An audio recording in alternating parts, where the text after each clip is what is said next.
என்ன மீனா காலையில் சாப்பாடு சாப்பிடல போல? ஆமாம், பலாப்பழம் சாப்பிடணும்ல, அதனால வயிற்றுல கொஞ்சம் இடம் விட்டுருங்க. நான் பலாப்பழம் சாப்பிடணுங்கிறதுக்காக சாப்பாடு சாப்பிடாம இருக்க பார்த்தியா நீ? காலையில் அறுத்தான் இருந்து நான் ஸ்கூலுக்கு போயிட்டோம்னா அவன் ஸ்கூலில் விட்டு வந்தான். அவனுக்கு போய் பார்த்தா மேடம் உட்காந்து ஒரு 15-20 கூட இருக்காரு ஓரமாக உட்காந்து தின்னுட்டு இருக்காங்க. எனக்கு பலாப்பழம் பிடிக்கணும், உனக்கு தெரியுமா தெரியாதா? அதான் மீனா பிடிக்குங்கிறதுக்காக இப்படியா சாப்பிடுவாதுக்குன்னு சாப்பாடு சாப்பிடாம கேட்டால் டயட்டு ஃப்ரூட்ஸ் எடுத்துக்கிறீங்க அப்படின்னு சொன்னாங்க.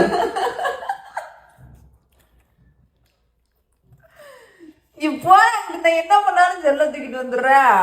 அப்படித்தானே பண்ணிக்கிறீங்க டெய்லி மணி ஆமா, நீயும் வாங்கி போட்டு தள்ளிவிட்டாலும் டெய்லி திங்கிறேன். என்னைக்கு ஒரு நாள் தானே திங்கிறேன். போ, அதுக்கு நான் இப்படியா திம்ப?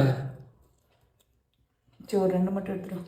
ஏய் போல போதும். சூடு பக்கத்து வீட்டுக்காரனுக்கு அம்மாக்கெல்லாம் கொடுக்கறதா எப்படி? ஆ